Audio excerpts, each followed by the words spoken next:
Kisha Gerald alifungua ile bahasha na kuisoma taraka.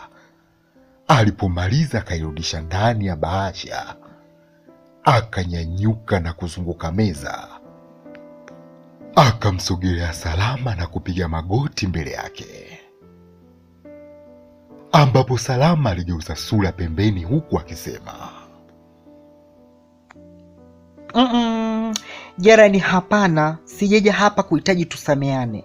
Nachohitaji ni wewe kusaini hiyo taraka ili kila mmoja aendelee na maisha yake.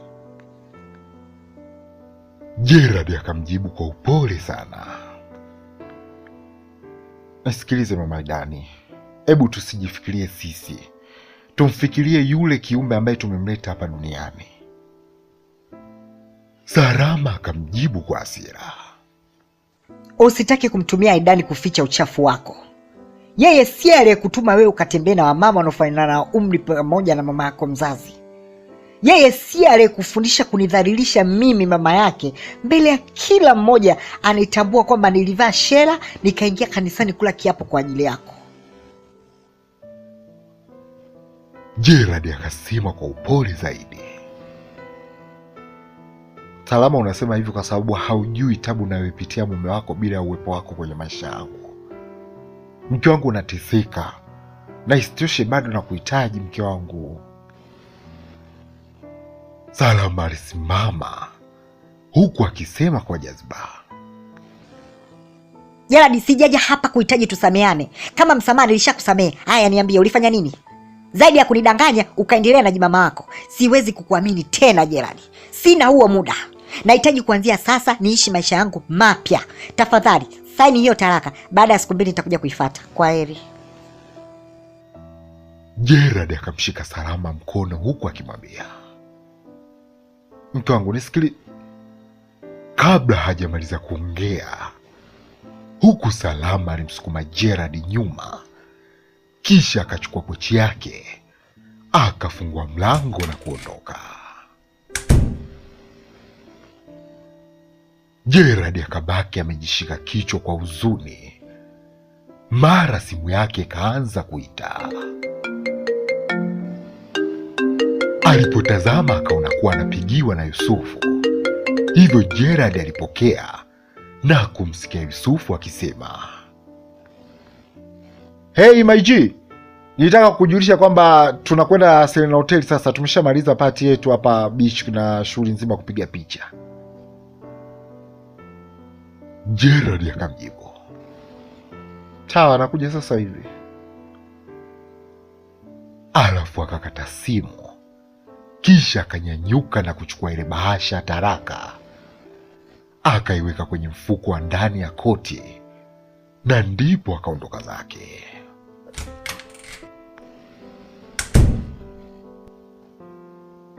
Muda huo Mr. Mahaha, Evelyn, Farhani na Nasi wakawa ndo wanaingia ndani ya mahakama, ambako baada ya muda mfupi aliingia hakimu Jacqueline, ambaye ndiye anaisikiliza kesi hiyo.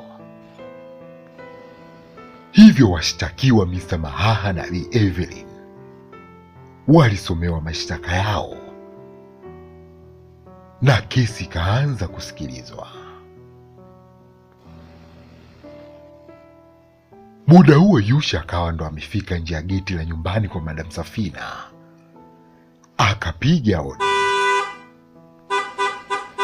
Punde si punde mlinzi alifungua geti, na ndipo Yusha akaingiza gari ndani ya geti, ambapo ghafla Yusha alishtukia kuona bodaboda inaingia ndani mule, ikiwa Mariamu amepakiwa nyuma.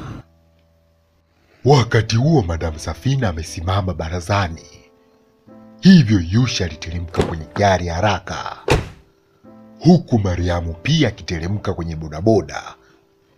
Moja kwa moja akawa anakimbia pale kwenye baraza aliposimama Madam Safina, hali iliyomfanya Madam Safina akimbilie ndani na kujifungia mlango,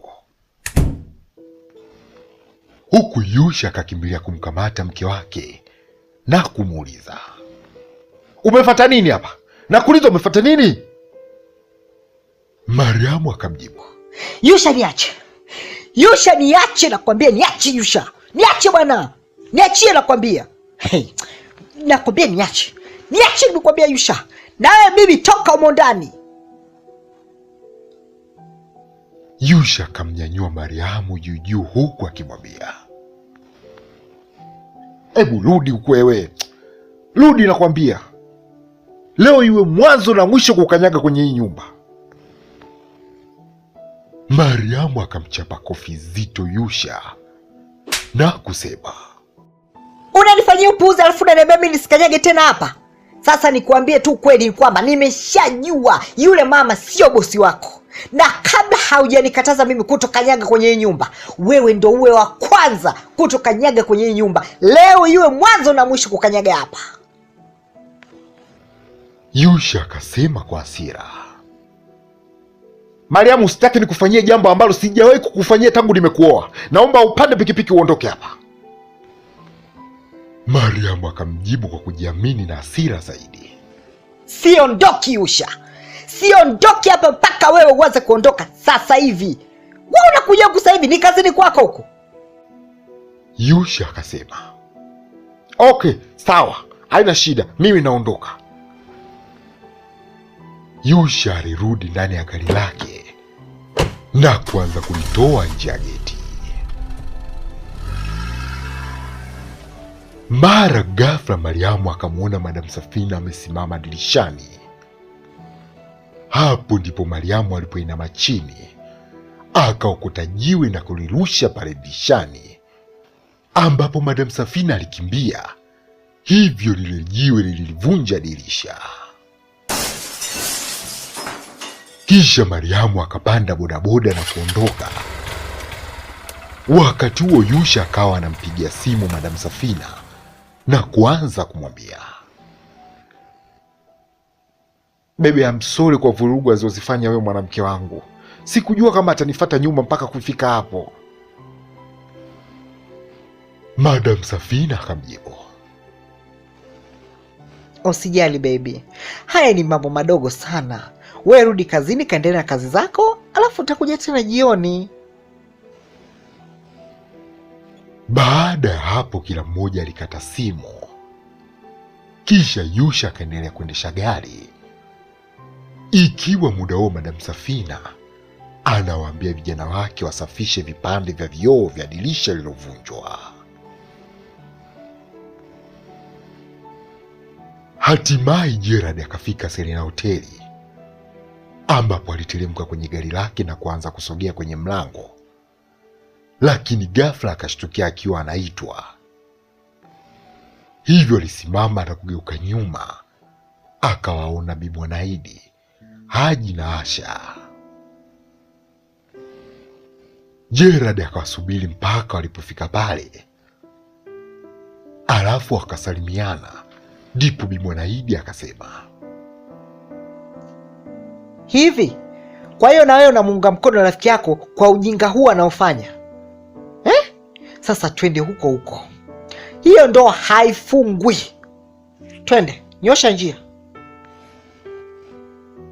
Gerard alipotaka kuongea, huku Haji akamwahi kwa kumwambia, oya, hatuna muda wa kupoteza, twende bwana. Gerard akanyamaza kimya na kuanza kuwaongoza kuelekea katika mlango wa kuingia ukumbini, ambapo mara baada ya kufika pale mlangoni, Gerard aliruhusiwa kuingia ndani ya ukumbi, lakini Haji, Asha na Bi Mwanaidi walizuiliwa na bodyguard kwa kutotakiwa kuingia ndani ya ukumbi ule.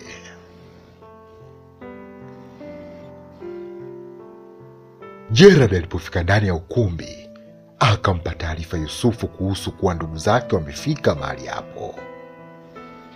Hivyo Yusufu alinyanyuka na kutoka nje ya ukumbi ule.